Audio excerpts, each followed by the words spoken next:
Kırgızstandın Жетидубандын эң түпкүрүндөгү Баткен деген өрүк зарлуу өрөөнүндө жарык дүйнөгө келген экем. Өрүк кургаткан элдин кызы боломун.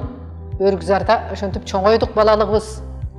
Момун деген кишинин кызы болом мен. Сыдыков Момун деген кишинин жападан жалгыз туягы. Атам раматтылык өзү да жетим киши болуп, ошондой кечинен үйлөнгөн экен. 30 жаштан ашып бара жатканда энем раматтылык Марияны сүйүп калып, ош тараптан мен энемди атам Баткенге алып келип, кеч болсо да үйлөнүп, анан экөөнүн ортосунан мен жаралган экенмин. Ошондо атам ошо келечекте бир өзү толук аты менин Саламатхан. Ошол атам койгон ат чын эле мени дайыма ошондой бир жол баскан жолумда, кыйынчылыктарымда, кайрадан ошол мүдүрүлүп жыгылганымда мага күч берип тургандай сезе берем ар качан. Балалык күлкүбүз тыйыл электе мен 8ден жаңы өтүп турганымда энем дагы кете берди. Мен томолой кала бердим. Мана мен ошонун үчүн да кичине бир ак менен каранын ортосунда чыр деп жибергеним ошол табиятымдан өтө калыс кишимин. Ушу жашоого келгенибизге шүгүр деп турган өчүрөм. Генден болсо керек, анткени менин чоң атам Раматылык Сыдык деген киши араб тилинде эркин жазып, араб тилинде эркин окуган киши болгон экен. Анан энем болсо мына 8ге чыкканча айткан макал лакаптары кулагымда калды. Эки сөзүнүн бири макалдатып сүйлөйт эле. Бала кезимде мындай айтканда милдеттүү түрдө китеп окуп чоңойдук. Анан ошол ата энемден калган таасир деп ойлоймун. Ал эми тайенем болсо Раматылык чоң жамакчы, кошокчу болчу. Мен бир учурда мени үйдөн кууп жиберген чоң атам. Мен маданият үйүндө жаңы иштеп жүрөм да. Эч калп айтканды жаман көргөн кишимин, бирок салт катуу болгондуктан мен маданият үйүнө методист болуп жумушка кирдим дагы, үйгө келип чоң ата чоң энеме Кудай өзү кечирсин калп айттым да. Каяка барып келдиң деди. Мен айттым тиги китепканага жумушка кирип келдим деп койдум да, эми китепкана десем туура көрөт депчи. Ана жакшы болгон экен деди. Китепкана эмес, күнүгө домкультурга барам. Анда жандуу, жакта гитара ойногондор, барабан урат.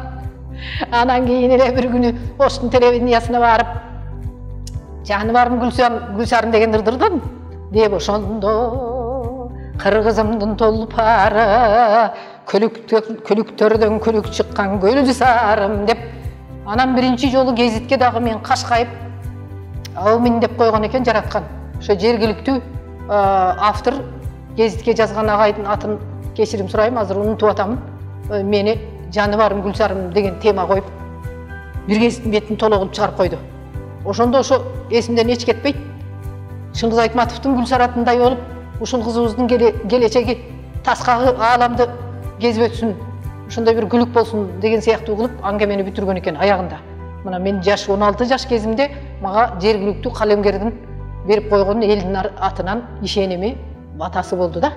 Мана ошондой нерселер кишиге, чыгармачыл адамга дем берет экен. Чоң атам үйдөн кууп жиберсе деле бекинип жүрүп ырдап жүрө бердим анан. Борборго келгеним да өзүнчө бир жомок. Жаңыдан энтелеп 80-жылдардын башында мен Таластын келини болгом. Жакшы элдин келини болдум.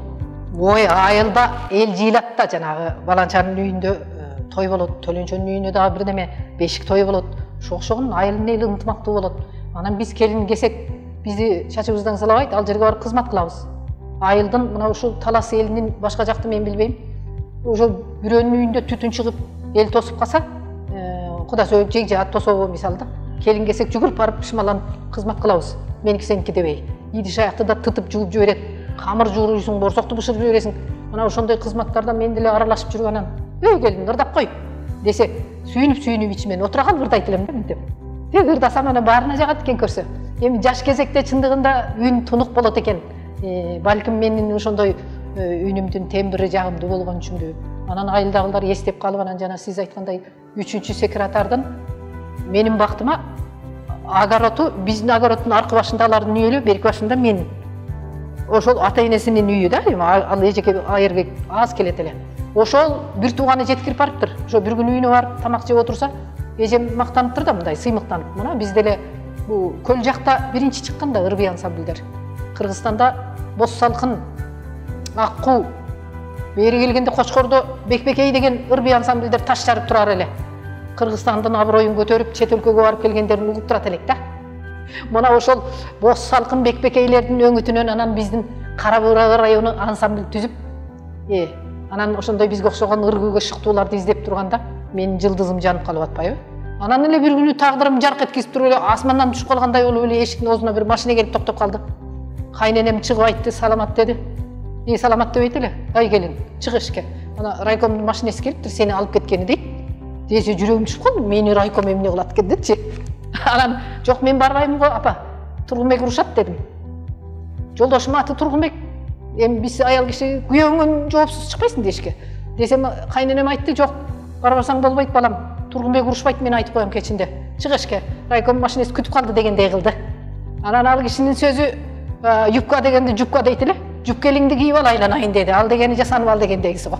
Анан макул деп анан үйгө кирип ичине түздөнүп, өшөнтүп чыгып өзүмчө кайкайып райком секретарынын машинесинин артында кетип атам. Мага өзүмө деле табышмак, түшүнгөн жоктум бул каяка баратам, эмнеге бул машина мага келди деп. Элестетип көрүңүздөр, райком үчүн секретардын машинесине мен түшүп, Сулумаймак деген айылдан Кара Бура деген районун центрине борборуна кетип бара жатабыз кайкалап. Барып баягы шофер мени түшүрүп 3-кабатта отурган чоңдун кабинетине ээрчитип барды.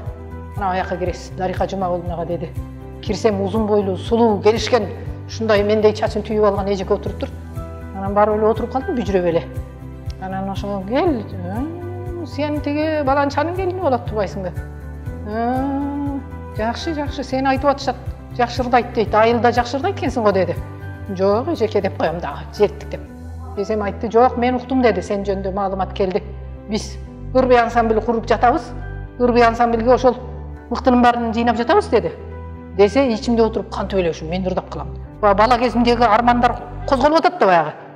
Ой, то, чын элеби деп коюп отурам унчукпай.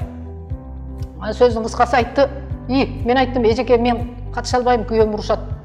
Жолдошум, мен үйдө кемпир чалды карашым керек десем, ай кара жерге кирсин ошо жолдошуң деди. Ушуну сүйлөйт эле ал киши. Аны ошо эжекем мага кызырдай болуп, жолдошум экөөбүздү алып барып тыпыйтып элдик театрга киргизип койду. Жолдошума жаңы театрга келген азыркылар айткандай масловый автобусту берип койду. Мына деди, эмне арманың бар сенин? Кайкалатып келинчегиңди салып алып экөөңөр Сулумаймакка барып күндө эртең келип турасыңар деп койду. Ошону менен менде жан жок, тиги эми күйөөлүү аял коркосуң да, үйгө барып мени уруп койбосо экен деп. Анан ошентип жүрүп мына жолум ачылып, элдик театрда Киров эле мурда азыр Кара Бура районунун элдик театрында А дегенде эле мен биринчи мына орус драма театрына келип калдык 81-жылдары. Сен кызыл гүл жайнаган, жемен булбул бакта сайраган деген элдик ырды ырдайсың дешти. 26 жашымда энтелеп жүрүп комузду үйрөнүп алдым. Себеби мен соло ырдаш үчүн өзүмдү өзүм жөлөшкө керек экен. Фольклордук фестивалга аттанып калдык Польшага. Ошондон кийин мына Фрунзеден барган билерман, хормейстер, балетмейстерлердин бардыгы эң биринчи кызыгы мени жактырыптыр. Ай ушул кыздан бирдеме чыгат. Болгон эле бир кемчилиги бар экен, комуз билсе болот эле деген сөз кулагыма жетип калгандай. Өтө неме киши болчумун, өжөр анан намыскөй. Аягынан анан бир жаман маңка комузду таап алып эле тыта баштадым. Ай мен эле үйрөнөм депчи. Мына ошентип 3 айдын ичинде мен комузду үйрөнүп, элдигир менен орус драма театрында биринчи көшөгөнүн артында титирип атам. Чыга албайм да, коркуп. Анан чоң байкелер четинен комуз черткен аксакалдар, агайлар бар эле, азыр аксакалдар.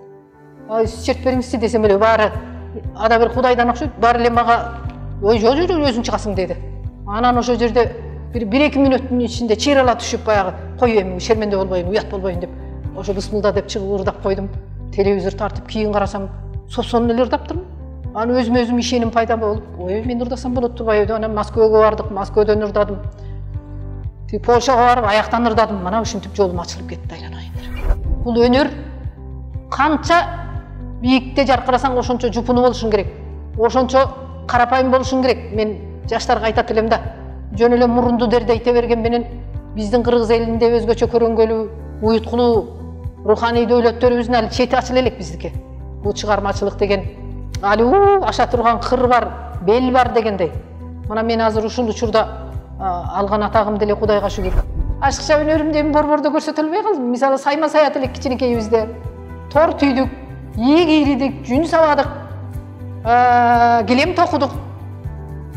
Мен баарын эле билем кыргыздын тиричилигин.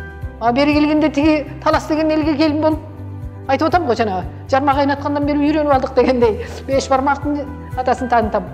тамаша да эми. Анан улуттук касиетке эмне тиешелүү болсо ошондон 5-6 саптагы көкүрөгүмдү алып жүрөм. Мисалы манас, кошок, бешигиры, алдей деген сыяктуу да. Эми мага ошол тиешелүү да. Анан башкасына тишимди салбаймын. Мисалы төкмакым болуп кетиптир дегенден Кудай сактасын. Биринчи кезекте мен сөзгө жолугам. Өзү капсынан кээде эми күнүгө отуруп окубасаң дагы адатым болуп калды. Ошо мен отурган турган жеримде китеп турат да. Анан ошо китепти алып окуганымда эле кээ бирде өзүнүн өзү ошол ыр огон чакырып калат. Өзү эле аны атайып отуруп жасай албайсың. Профессионалдык деңгээлде иштейм десең, иштин эч качан анык кырын таптым деп айтуу мүмкүн эмес да. Күн сайын өзүң үчүн жаңылык, жаңыдан азыр чыгып аткандай болуп сахнага чыгабыз. Бул чоң искусстводо өмүр сүрүш бир чети ырахат, аябай. Эмнеси менен ырахат? Мына азыр биздин кыргыз маданиятында мыкты тенорлор көбөйдү. Ушунчалык опералык айдыңда бирин-экин баритондорубуз бар, бастарыбыз бар, баса келишкен ырчылар чыкты жаштардан. Мен мына ушундай профессионал чөйрөдөгү таланттуу жаштар менен аябай сыймыктанам. Карап туруп жаштыгымды эстеп кетемин. Анан чыдабай деп аларды бали деп неметип коем да, дем берип, дымак берип. Чындыгында бали дей турган жаштарыбыз бар артыбыздан. Соц тармакка мен кирбеймин деп сыпайылангандарга мен кошулбаймын. Бул баягы эле эски кыргызчылык, ойгонушубуз керек. Мына Google'га кирип жазсаңыз, дүйнөлүк адабияттын эмнени кааласаңыз бары чыгат го. Ширкен ой, китепканага бара албайсың, ачып алып эле окуй бересиң да. Менин көбүнчө бош убактым ошол дүйнөлүк адабияттардан ачып окуймун. Хейтерлер такыр жок деп айта албайм. Кээ бирде пендечилик болгондойун элибиздин ичинде мына бул адамды коом тарбиялайт да. Ошол элим акмак болсо кантип мен адам боломун деп бир акылман илгери айткан экен. Мен дагы түбөлүк эмесмин. Бирок кызгалдактай кулпуруп турган жылдарымда мени өмүр жөнүндө бүгүнкүдөй кылып тарткан шанс болгон жок тартылганга. Бүгүн өмүргө мен тек гана пенде катарында, тек гана аял заты катарында, бирок өмүрдөн канчалык ысык суугун көрдүм дегендей, албетте мен көп мүдүрүлдүм.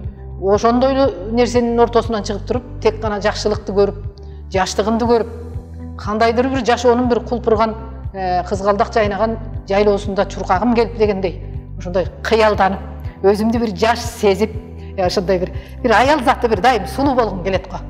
Ошондой кыялдарда бир өмүрдүн бир жакшы кезин эстегим келип, заманбап кийинип тартылып койдум. Ошол 2 жыл болду. Бул өмүр деген чыгарма өзүнөн өзү жаралып калды. Өмүр жөнүндө темага көп кайрылгам, башка да ырлар көп, бирок ушул ыр өзүмдүкү. Автор катарында огону меники, сөзү Казакстанда бир Калкаман Сарин деген керемет жаш акын чыкты. 3-4 сагын тандап алып, анан кийин мен бул өмүр деген огон өзү кайрык чакырып жаралып, а дегенде Калкаманга жибердим. Айланайын, сен мына өлөңүң мага унап тур. Осуган анде жаралып калды. Уруксат бересиңби? Айта берсем болобу десем эле тез жооп берди. Ой апай, сиздей әнши репертуарына киргизсе мен сыймыктанам ғой. Айта бериңиз деди. Мына ошентип бул өмүр деген ыр жаралып, а дегенде комуз менен жаздырдым. Анан мындай карасам, бирин-экин угармандарыма абдан жакты. Анан Ырысбек Усманов деген жигит менен көп иштештим. Ошол шөкөттөп берди мага. Натыйжасын эл менен чогуу көрөм го буйруса. Бул өмүр өтпөс өтсө биз өтөрбүз.